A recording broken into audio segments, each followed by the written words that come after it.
അമ്പലപ്പുഴ കരുമാടിയിലെ ഗുരുമന്ദിരം ഉൾപ്പെട്ട വസ്തു തർക്കത്തിലാണ് ശ്രീനാരായണ ഗുരുവിനെ ദൈവമായി കാണാൻ കഴിയില്ലെന്ന് ഹൈക്കോടതി ആവർത്തിച്ചിരിക്കുന്നത്.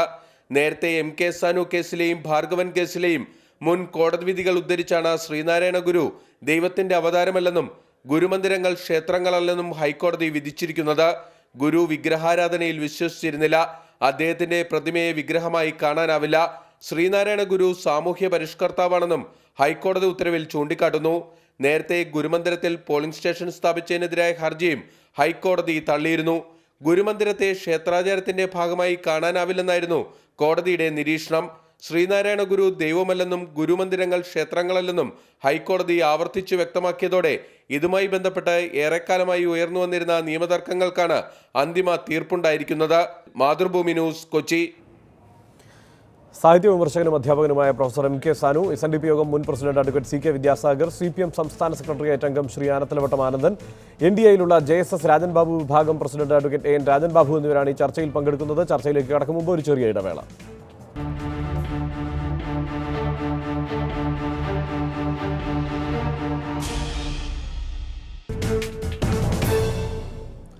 ചർച്ചയിലേക്ക്. പ്രൊഫസർ MK സാനു, ശ്രീനാരായണ ഗുരുവിനെ ഒരു മൂന്നാം കിട ദൈവമായി കാണരുതെന്നും ഒന്നാം കിട മനുഷ്യനായി കാണണമെന്നും പറഞ്ഞത് അയ്യങ്കാളിയാണ്.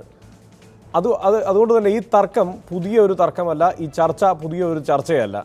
ഈ വിഷയത്തിൽ വളരെ മുമ്പ് തന്നെ ശ്രീനാരായണ ഗുരു ജീവിച്ചിരുന്ന കാലം മുതൽ അത് സംബന്ധിച്ച ചർച്ചകൾ ഉയർന്നു വന്നിട്ടുണ്ട്.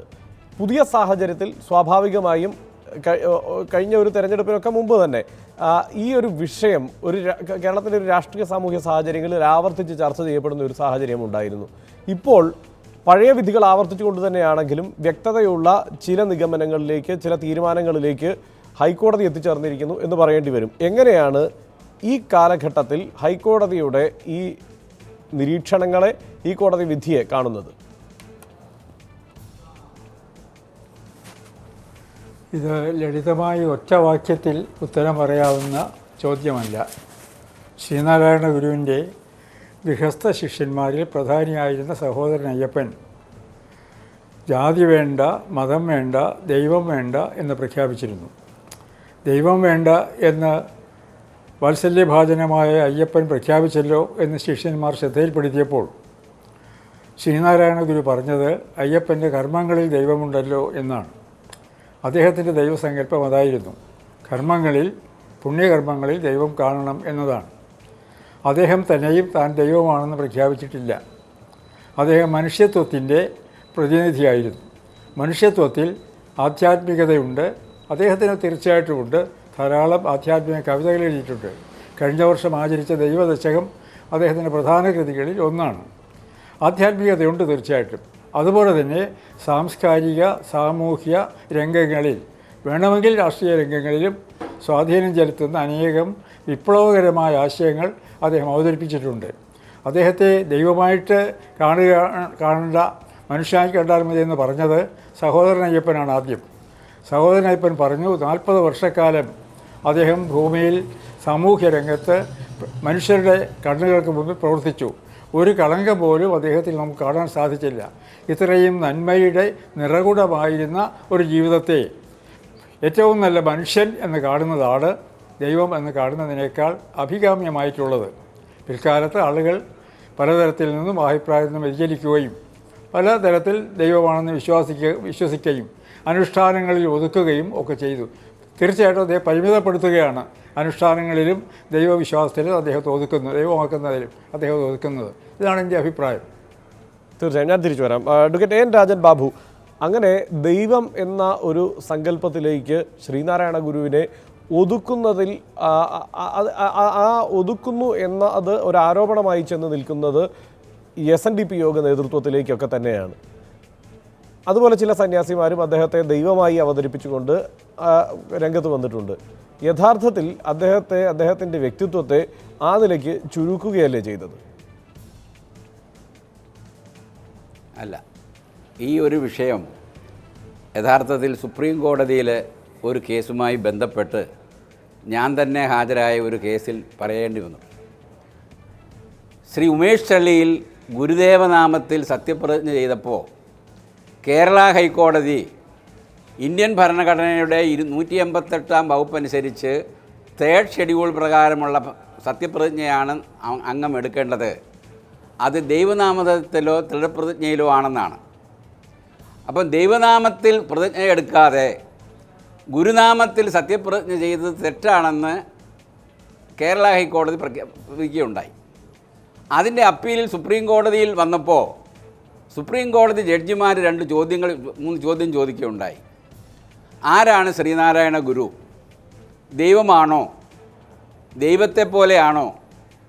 അതോ 33 കോടി ദേവന്മാരിൽ ആരെങ്കിലും ഒരു ദേവനാണോ?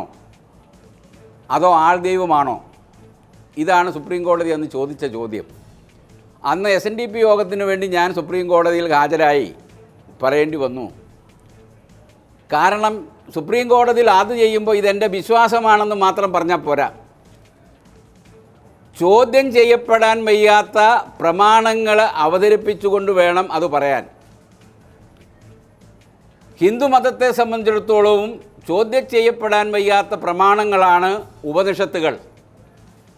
അത് വേദാന്തമാണ്, വേദത്തിൻ്റെ അറിവാണ്, അവസാനമാണ്.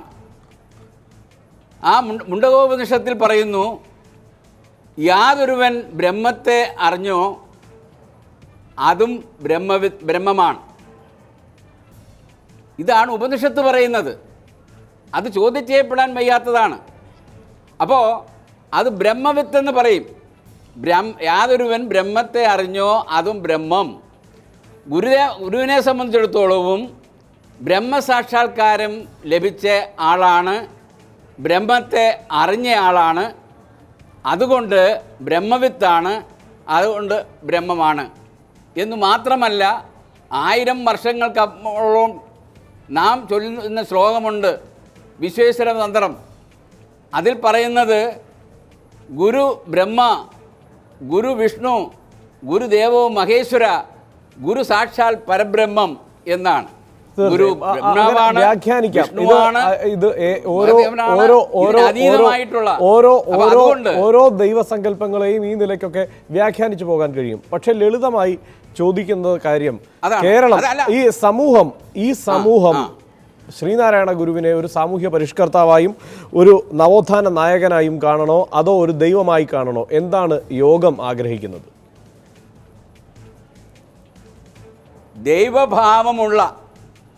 ദൈവഭാവം ഉള്ള നാരായണ മൂർത്തിയാണ്.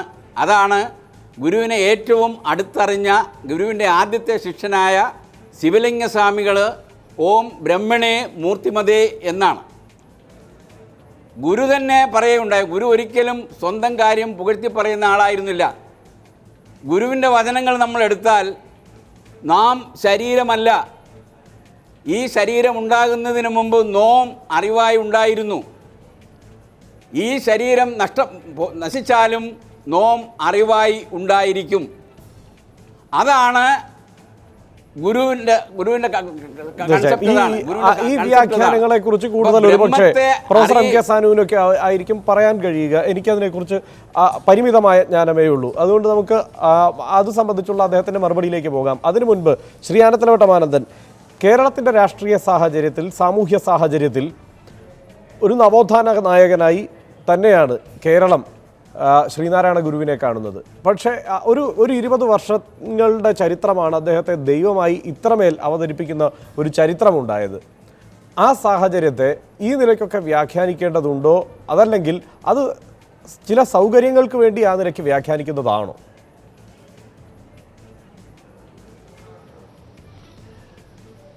ഗുരുദേവൻ ജീവിച്ചിരുന്ന കാലഘട്ടത്തിൻ്റെ പ്രസക്തിയുണ്ട്. അനാചാരങ്ങളും അന്ധവിശ്വാസങ്ങളിലും അടിമപ്പെട്ട് കിടന്ന ഒരു ജനതയെ ഉദ്ധരിക്കാൻ വേണ്ടിയിട്ടാണ് അദ്ദേഹം ഒരു സാമൂഹ്യ പരിഷ്കർത്താവിൻ്റെ റോള് സ്വീകരിച്ചുള്ളത്. അദ്ദേഹം സന്യാസത്തിലൂടെ തൻ്റെ മനസ്സിന് സംയമനമുണ്ടാക്കി ദൃഢീകരിച്ച് ചില കാര്യങ്ങൾ ചെയ്തിട്ടുണ്ട്. അതിനാണ് ദൈവിക പരിവേഷമൊക്കെ നൽകുന്നത്. ഗുരുദേവൻ ആ അനാചാരങ്ങൾക്കും അന്ധവിശ്വാസങ്ങൾക്കുമെതിരായി പോരാടിയ ഒരു സാമൂഹ്യ പരിഷ്കർത്താവായിട്ടാണ് പിൻതലമുറ, അതിന് ശേഷമുള്ള തലമുറയും അക്കാലത്തുള്ളവരുമെല്ലാം കണ്ടിട്ടുള്ളത്. അതിനപ്പുറത്ത് അതുകൊണ്ട് ഒരു ദൈവിക പരിവേഷം ഒരു കൂട്ടം ആൾക്കാർ നൽകുന്നു. അത് മിക്കവാറും നൽകുന്നത് ദൈവിക പരിവേഷം നൽകുന്നത് ക്ഷേത്രങ്ങൾ കെട്ടുക, പ്രതിഷ്ഠ നടത്തുക, അവിടെ പൂജാതി കർമ്മങ്ങൾ നടത്തുക, പിരിവ് നടത്തുക, വരുമാനമുണ്ടാക്കുക, ഇങ്ങനെ ചില മാർഗങ്ങളുള്ളവർ. അത് ഈ ഗുരുദേവന് മാത്രമല്ല, പല ദൈവങ്ങളെയും ഇങ്ങനെ ഉണ്ടാക്കുന്നുണ്ട്. പക്ഷേ ഗുരുദേവൻ അതിനേക്കാൾ ഏറ്റവും ഉന്നതമായ പദവി എന്ന് പറഞ്ഞാൽ സാമൂഹിക പരിഷ്കർത്താവ് എന്നുള്ള പദവിയാണ്. അദ്ദേഹത്തിൻ്റെ SNDP യോഗം സ്ഥാപിച്ചത് തന്നെ ആ ലക്ഷ്യബോധത്തോടു കൂടിയിട്ടാണ്. വ്യവസായവും കൃഷിയും വിദ്യാഭ്യാസവും സംഘടനയും ഒക്കെ കെട്ടിപ്പടുത്തുകൊണ്ട് സമൂഹത്തിൽ മാറ്റം വരുത്തുകയാണ് അദ്ദേഹം ചെയ്തത്. അനാചാരങ്ങൾക്കെതിരായിട്ടുള്ള മിശ്രഭോജനം, ജാതിമത ചിന്തകൾക്ക് അതീതമായ സന്ദേശം, ഇതെല്ലാം ഗുരുദേവൻ കൊണ്ടുവന്നത് ഒരു സാമൂഹ്യ പരിഷ്കർത്താവൻ. നമ്മൾ രാജാറാം മോഹൻ റായിയെ സാമൂഹ്യ പരിഷ്കർത്താവായിട്ടല്ലേ കാണുന്നത്? ദൈവമായിട്ട് കാണുന്നുണ്ടോ? സതി എന്ന് പറഞ്ഞ അനാചാരം അവസാനിപ്പിക്കാൻ വേണ്ടി ഒരു സാമൂഹ്യ പരിഷ്കർത്താവല്ലേ? അങ്ങനെ ഇന്ത്യയുടെ ചരിത്രം എടുത്തു നോക്കിയാൽ എത്രയോ സാമൂഹ്യ പരിഷ്കർത്താക്കളുണ്ട്. അവരെല്ലാം ദൈവങ്ങളായി വെച്ച് പൂജിക്കുകയല്ല.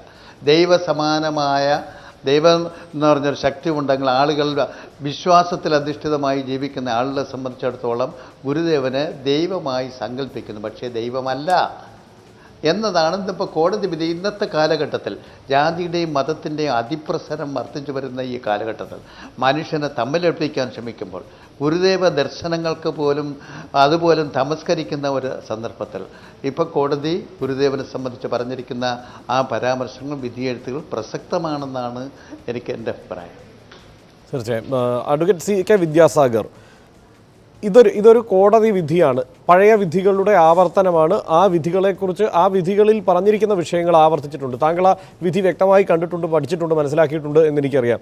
അതുകൊണ്ട് ചോദിക്കട്ടെ, ഇത് എത്രത്തോളം പ്രസക്തമാണ് ഈ സാഹചര്യത്തിൽ? എന്തുകൊണ്ടായിരിക്കാം ഇങ്ങനെയൊരു വിധി? ഈ വിധി കേവലം ഒരു വസ്തുതർക്കവുമായി ബന്ധപ്പെട്ടുണ്ടാവുന്ന ഒരു വിധിയാണ്. പക്ഷേ അതിൽ വളരെ നിർണായകമായ, വളരെ പ്രസക്തമായ ഈ പരാമർശങ്ങൾ ഉൾക്കൊണ്ടത്.